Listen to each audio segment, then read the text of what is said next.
Welcome dear रॉकर्ट्स। आज हम देखने वाले हैं शिकारु। मूवी की शुरुआत में हमको एक बॉयज हॉस्टल का सीन दिखाते हैं, जहां हम इस मूवी के मेन कैरेक्टर बॉबी को देखते हैं। वो अपने दोस्त सिद्धू, राम और आनंद के साथ रहता है। ये चारों बहुत जिगरी दोस्त हैं। सिद्धू गीता नाम की लड़की से प्यार करता है, इसलिए वो बॉबी को कहता है कि तुम मेरे बदले उसको प्रपोज करने चले जाओ। क्योंकि बॉबी एक कॉन्फिडेंट और इंटेलिजेंट लड़का है, इसलिए सिद्धू उसको अगले दिन गीता को प्रपोज करने के लिए भेज देता है। और गीता कोई और नहीं, उस कॉलेज की प्रिंसिपल की बेटी होती है। अब बॉबी जैसे ही गीता को सिद्धू का प्रपोजल देने के लिए जाता है और कहता है कि मेरा दोस्त आपसे प्यार करता है। ये सुनकर तो गीता उसके मुंह पर ही मना कर देती है और उल्टा उसके दोस्तों को बहुत भला बुरा कहती है। गीता के ना कहने से बेचारे सिद्धू का दिल ही टूट जाता है और वो अपने दोस्तों को कहता है कि तुम्हें गीता से डरने की जरूरत है नहीं, मैं उसको देख लूंगा। और ये सभी बातें गीता पीछे से सुन लेती है और उसकी कंप्लेंट अपने पापा यानी कि उस कॉलेज के प्रिंसिपल से कर देती है। और प्रिंसिपल उन्हें अपने रूम में बुलाकर बहुत गुस्से में डांट लगाता है और साथ ही साथ उन्हें 1 महीने के लिए कॉलेज से सस्पेंड भी कर देता है। जिसका दुख मनाने के बजाय ये चारों नल्ले दोस्त एंजॉय करने के लिए निकल पड़ते हैं और खूब मौज मस्ती करते हैं। अब एक दिन ये चारों दोस्त घूमने के लिए कहीं जा रहे होते हैं, तभी सिद्धू के हाथ में किसी लड़की का हॉल टिकट लग जाता है। इसको देखकर तो उसको बहुत चिंता होने लगती है कि ये हॉल टिकट किसका है। फिर वो उस हॉल टिकट को उसी कॉलेज में लेकर वापस आ जाता है, जहाँ पर उसकी मुलाकात देविका से होती है और उससे पता चल जाता है कि ये वही लड़की है जिसका हॉल टिकट गुम हुआ था। अब जैसे ही बॉबी उसको हॉल टिकट देता है तो देविका खुशी के मारे उसको गले लगा लेती है, जिससे तो हमारे बॉबी भैया का दिल बिल्कुल हलचल होने लग जाता है और उसे पहली नजर में देविका से प्यार हो जाता है। अब जब ये बात उसके दोस्तों को पता चलती है तो वो उसको इस चक्कर में ना पढ़ने की सलाह देते हैं। अब अगले दिन हम देविका को देखते हैं जो पढ़ाई कर रही होती है। तभी थोड़ी देर के बाद उसका पति इंस्पेक्टर प्रसाद वहां पर आता है, जिसके आने के बाद देविका तुरंत घबराकर अपनी सारी पढ़ाई की नोटबुक्स किचन में जाकर छिपा देती है। यहाँ हमें पता चलता है कि देविका प्रसाद से छुप छुप कर पढ़ाई करती होगी। अब रात के वक्त प्रसाद शराब पीकर देविका को जबरदस्ती दूध पिलाकर उसे बेड पर सोने के लिए कहता है और उसके साथ इंटीमेट होता है। यहाँ हमें एक चीज और पता चलती है कि देविका के माँ बाप ने उसकी शादी जबरदस्ती इंस्पेक्टर प्रसाद से कर दी थी और इसलिए वो अपनी जिंदगी में खुश नहीं है। शारीरिक और मानसिक सुख से भी वो बहुत बेचैन थी। अब एक दिन देविका को अचानक फेसबुक से बॉबी का मैसेज आता है, जहाँ वो एक दूसरे से प्यार भरी बातें करने लगते हैं। और फिर होना क्या था, धीरे धीरे उनकी बातें प्यार में बदलने लग जाती है और दोनों एक दूसरे के साथ फोन पर काफी लंबा वक्त गुजारते हैं। अब एक दिन बातों ही बातों में बॉबी उसे उसके पति के बारे में पूछता है कि क्या तुम्हारा पति रोमांटिक है। ये सुनकर तो देविका भी शौक में पड़ जाती है कि बॉबी को अब क्या जवाब दूं। अगली सुबह देविका को उसके पति का कॉल आता है और वो कहता है कि मैं आज देर में घर आऊंगा, तुम मेरा वेट मत करना और सो जाना। जिसके बाद तो वो बॉबी को अपने घर पर मैसेज करके बुला लेती है और हमारे बॉबी भैया फटाफट वहां पर पहुंच जाते हैं। अंदर आने के बाद इन दोनों का प्यार भरा सफर शुरू होने वाला होता है। तभी इंस्पेक्टर प्रसाद देविका को कॉल करके कहता है कि मैं 10 मिनट में आने वाला हूँ। लेकिन देविका को लगता है कि वहां पर बहुत ट्रैफिक होगा, इसलिए वो जल्दी तो आएंगे नहीं और वो कॉल काट देती है। थोड़ी देर बाद ये दोनों कमरे में जाते हैं और जैसे ही कुछ करने वाले होते हैं तभी डोरबेल बजती है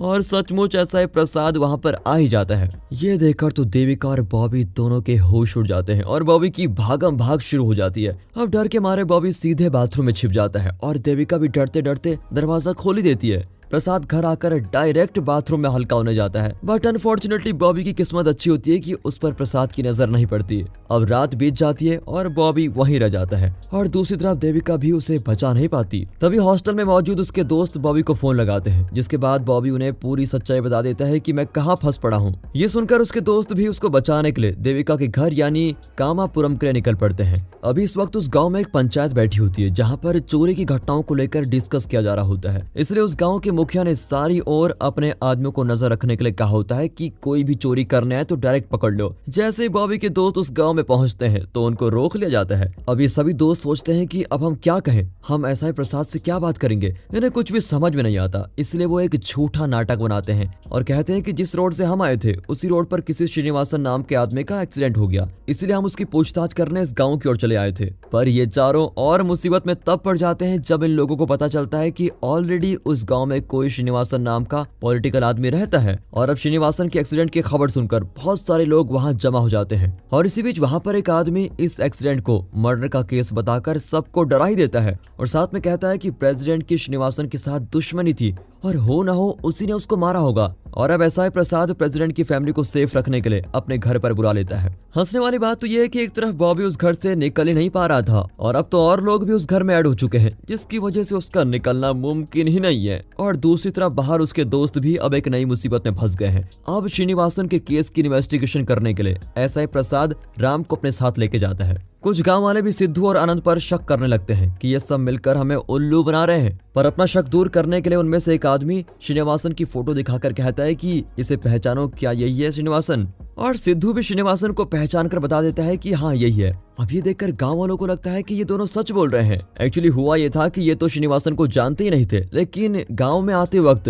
सिद्धू ने श्रीनिवासन का चेहरा और फोटो बैनर पर देख लिया था, जिस वजह से वो दोनों यहाँ पर बच जाते हैं। अब दूसरी परेशानी जो देविका के घर में आ चुकी है, जहाँ प्रेसिडेंट की फैमिली से आए हुए लेडीज मेंबर और बच्चे देविका को तंग करने लगते हैं और उन्हें भी उस पर शक होता है कि जरूर देविका ने बाथरूम में कुछ न कुछ छुपा के रखा हुआ है। अब अगले सीन में ये सब गाँव वाले एसआई प्रसाद के साथ उस हॉस्पिटल में जाते हैं, जहाँ पेशेंट की हालत कुछ इस तरह से डैमेज हुई होती है, जहाँ उसे पूरी तरीके से ड्रेसिंग से ढका हुआ है और कोई उसको पहचान भी नहीं पाता कि ये श्रीनिवासन है या फिर कोई और चौंकाने वाली बात तो ये थी कि फिर से यहाँ पर राम बच जाता है। यहाँ देविका के घर में मौजूद वो खड़ूस बुढ़िया बार बार बाथरूम में जाकर उस बॉक्स को चेक करने लगती है, लेकिन उसकी कमजोर नजर के कारण वो बॉबी को देख नहीं पाती। अब यहाँ हॉस्पिटल में एसआई एक डॉक्टर से बात करके उस एक्सीडेंट मरीज को अपने गांव ले जाने के लिए रिक्वेस्ट करता है, जिस पर डॉक्टर कहता है कि थोड़ी देर में हम इन्हें आपके गांव पहुंचा देंगे। अब यहाँ देविका के घर में मौजूद इन तीनों सास, बेटी और बहू को उस पर शक हो चुका था, इसलिए वो जानबूझकर वहाँ हर जगह चेकिंग करने लग जाते हैं। वो बाथरूम में भी जाते हैं ताकि उनका शक हकीकत में बदल पाए। बट इसी बीच बेचारी देविका की सांसें कभी ऊपर तो कभी नीचे हो रही होती है, क्योंकि उसे भी डर है कि कहीं इन तीनों ने बॉबी को पकड़ लिया तो मेरा क्या होगा।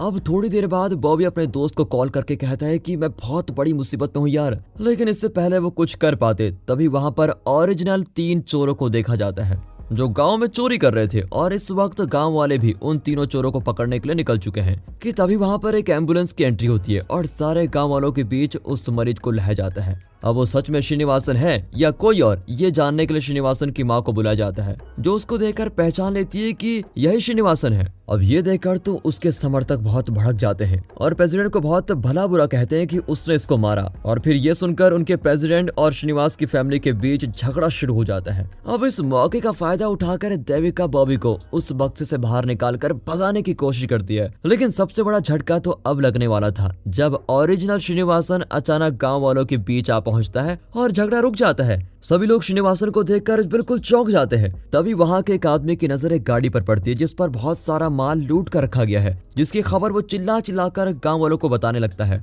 और ये गाड़ी किसी और की नहीं बल्कि सिद्धू की होती है, जिसमें वो अपने दोस्तों को लेकर आया था। जिसके बाद ये तीनों सरेंडर कर देते हैं और कहते हैं कि हमें इस बारे में कुछ भी नहीं पता। अब सिचुएशन को देखते हुए एसआई प्रसाद सब लोगों को शांत रहने के लिए कहता है और अपने अपने घर जाने के लिए कहता है। तभी वहां आता है एक अनोखा ट्विस्ट, जब प्रेसिडेंट के घर से आए हुए वो 3 औरतें एसआई प्रसाद से कहती है कि जब हम तुम्हारे बाथरूम में गए तो हमें कुछ अलग दिखा, अगर सच्चाई जानना चाहते हो तो खुद अपने बाथरूम में जाकर चेक कर लो। जिसके बाद प्रसाद तो गुस्सा आ जाता है और वो अपनी बीवी देविका से पूछने जाता है कि तुमने मुझसे क्या छुपाया, और कहता है कि तुम्हें मेरी पाइल्स की प्रॉब्लम प्रेसिडेंट के घर वालों को बताने की क्या जरूरत थी। हो तो अब हमें पता चलता है कि इंस्पेक्टर प्रसाद को पाइल्स भी थी, लेकिन बॉबी उसके घर में छुपा हुआ था, ये किसी को नहीं पता चला अभी तक। इस तरह बॉबी के तीनों दोस्तों को शक की वजह से पुलिस स्टेशन ले जाया जाता है, जहां उनके और पुलिस के बीच में बहुत मस्त मटर गश्ती चलती है। फिर वहां पर उस सीआई ऑफिसर नरसिम्हा के सामने साउथ के सुपरस्टार की काफी तारीफ करने लगते हैं, जिससे इम्प्रेस होकर सीआई नरसिम्हा उन पर बहुत खुश होता है और उनको छोड़ देता है। अब अगले सीन में हम देखते हैं कि देविका अपने पति को सब कुछ सच सच बता देती है कि मैंने बॉबी को घर पर बुलाया था, लेकिन आपकी डर की वजह से मैंने उसे बाथरूम में छिपा दिया। इस बात से गुस्सा आकर एसआई प्रसाद बॉबी को अपनी गन से शूट कर देता है, पर तभी हमें पता चलता है कि एक्चुअली देविका एक सपना देख रही थी। ये देखकर वो काफी डर जाती है। अब पुलिस स्टेशन से निकलने के बाद ये तीनों दोस्त एक जगह पर रुकते हैं, जहां आनंद सिद्धू और राम से कहता है कि हम बॉबी के पीछे भागकर अपना टाइम वेस्ट कर रहे हैं, हमें अपने करियर की तरफ ध्यान देना चाहिए। ये सुनकर सिद्धू को इस बात पर बहुत बुरा लगता है और वो वहां से चला जाता है। तभी राम आनंद को एहसास दिलाता है कि बॉबी हमारे लिए कितना इंपॉर्टेंट है, क्योंकि बॉबी उस कॉलेज का टॉपर था और वो काफी इंटेलिजेंट भी था और उसने बुरे वक्त में अपने दोस्तों की काफी बार मदद भी की है, जैसे एग्जाम में उन्हें पास कराना वगैरह वगैरह। फाइनली अपनी गलती का एहसास होने के बाद वो तीनों फिर से बॉबी को बचाने के लिए निकल पड़ते हैं। अब रास्ते से वो जा ही रहे होते हैं, तभी उनकी कार से एक लड़की टकराकर नीचे गिर जाती है जिसका नाम स्वाति है। तभी वो लड़की को उठाते हैं और स्वाति कहती है कि कुछ गुंडे मेरे पीछे पड़े हुए हैं। इसके बाद तो इन तीनों की उन गुंडों के साथ फाइटिंग होती है और ये तीनों कुछ भी करके उन गुंडों को वहां से भगा देते हैं और स्वाति भी वहां से भाग जाती है। अब ये बॉबी को बचाने के लिए फिर उसी जगह पर आते हैं जहां उस गांव का जाना माना जासूस महेश इन्हें पकड़ लेता है और शक के मारे काफी सारे सवाल जवाब करने लग जाता है। फिर जब उसे इन तीनों पर भरोसा होता है तो वो उन्हें अपने घर ले जाकर इनके साथ बहुत मौज मस्ती करता है। अब पार्टी खत्म होने के बाद वो बॉबी के दोस्तों से कहता है कि मैं तुम्हारे दोस्त को बचाने में तुम्हारी मदद कर सकता हूँ, लेकिन इसके बदले में तुम्हें मेरा एक काम करना होगा। वो कहता है कि अगर देविका ने मेरे बारे में कुछ पूछा तो तुम बदले में मेरी तारीफ कर देना। ओह, लगता है महेश भी देविका को पटाने के पीछे लगा हुआ है, इसीलिए ऐसी उठपटांग हरकतें कह रहा है। अब प्लान के मुताबिक वो अपने घर की एक सुरंग में उन्हें लेके जाता है, जिसे देखकर तो ये तीनों बिल्कुल हैरान हो जाते हैं और साथ में आप भी चौंक गए होंगे कि गाँव में भोला बन रहा ये महेश असल में जुगाड़ करने में कितना माहिर है, क्योंकि उसकी सुरंग के बहुत सारे रास्ते गांव वालों के कई घरों तक खुलते हैं, जिसमें से एसआई प्रसाद का घर भी एक है। इसलिए इसका फायदा उठाकर वो बॉबी को कॉल करके उस बॉक्स से बाहर बुलाता है और सीढ़ी के जरिए उसे बाहर आने को कहता है। जैसे जैसे महेश उसे डायरेक्शन दे रहा होता है वैसे वैसे बॉबी भी करते जाता है, लेकिन यहाँ पर एक मिसअंडरस्टैंडिंग हो जाती है। बॉबी गलती से देविका के कमरे में कूद जाता है जहाँ इंस्पेक्टर प्रसाद भी सो रहा है। ये देखकर तो बॉबी की हालत खराब। जिसके बाद महेश दूसरे रास्ते से एसआई के घर में एंटर करता है और एसआई प्रसाद को क्लोरोफॉर्म से बेहोश करने की कोशिश करता है, लेकिन यहाँ हो जाता है उल्टा जब गलती से क्लोरोफॉर्म का रुमाल बॉबी के मुंह पर ही गिर जाता है और बॉबी बेहोश। अब प्लान फ्लॉप होने की वजह से ये सब दूसरा आइडिया ट्राई करने की सोचने लगते हैं। तभी दूसरी तरफ हम सीआई नरसिम्हा को देखते हैं, जिसे उसका सीनियर बॉबी के दोस्तों को छोड़ने के बदले डांट लगाता है और जल्द से जल्द उन्हें पकड़कर लाने का ऑर्डर देता है। वेल, इसी के साथ बॉबी के दोस्तों के पास स्वाति आ जाती है और अपनी मदद करने के बदले अब उनकी हेल्प करने के लिए तैयार हो जाती है और वो बॉबी को बाहर निकालने के लिए एसआई के घर में एंटर होती है, लेकिन वहां पर उसे गलती से छींक आ जाती है, जिसे कंट्रोल करने के लिए वो उस क्लोरोफॉर्म से भरे रुमाल को अपने मुंह पर लगा लेती है और इस वजह से वो भी बेहोश। अब इस बात का पता देविका को चलता है और वो भी शॉक हो जाती है, जिसके बाद वो बॉबी को दूसरे कमरे में जाकर शिफ्ट कर देती है और उस लड़की को बेड के नीचे धकेलकर खुद उस लड़की की जगह सो जाती है। इसी बीच सीआई नरसिम्हा का फोन प्रसाद को आता है, जो उसे कहता है कि तुम्हारे गांव में मर्डर के आरोपी घूम रहे हैं जिनका अगला टारगेट तुम हो, तो तुम जरा होशियारी से रहना। बाहर बॉबी के दोस्त स्वाति का वेट कर रहे होते हैं, लेकिन जब स्वाति बहुत वक्त हो जाने के बाद भी बाहर नहीं आती तो वो तीनों खुद डंडा लेकर उसके घर के पास पहुंच जाते हैं और इन्हें एसआई प्रसाद देख लेता है और अरेस्ट भी कर लेता है, फिर डंडे से पीटता है। इसके बाद वहां पर सीआई नरसिम्हा भी आता है और उन्हें सारी सच्चाई को बोलने के लिए कहता है। तभी सिद्धू उन्हें बताता है कि सर, हमें नहीं पता था कि हमने जिस लड़की को बचाने के लिए उन लोगों को मारा वो पुलिस वाले थे, क्योंकि उन्होंने नॉर्मल आदमी की शर्ट पहनी हुई थी और वो लड़की भी वहां से भागने के बाद एसआई प्रसाद के घर में छुप गई। आप चाहो तो इस घर की तलाशी ले सकते हो। अब पुलिस की टीम घर में तलाशी लेने के लिए जाती है और सचमुच में स्वाति को पकड़कर घर के बाहर लेके जाती है। अब जब स्वाति को होश आता है तो वो पुलिस वालों को चकमा देकर वहां से भागने की कोशिश करती है कि तभी स्वाति के पापा वहां कर उसको रोक लेते हैं। अब स्वाति अपनी अनटोल्ड स्टोरी सबको बताती है, जिसमें वो कहती है कि मैंने जिस आदमी से शादी की थी उसने मुझे पढ़ने ही नहीं दिया, ना ही एक बीवी होने का फर्ज निभाने दिया। उसने तो बस मेरे शरीर का इस्तेमाल किया और जब मैं प्रेग्नेंट हुई तो मुझे और भी गंदी नजर से देखने लगा, जिस वजह से उसने मेरे बच्चे को भी मार दिया, जिससे गुस्से में आकर मैं खुद को कंट्रोल नहीं कर पाई और मैंने उसका मर्डर कर दिया। अब स्वाति की ये सारी बातें सुनकर वहाँ के सारे लोग बहुत इमोशनल हो जाते हैं और यही नहीं, सबसे ज्यादा एसआई प्रसाद इस बात से दुखी होता है और उसे भी एहसास होता है कि उसने देविका के साथ बहुत गलत किया और अब वो देविका से माफी मांगता है। देविका भी उसे खुशी खुशी माफ कर देती है।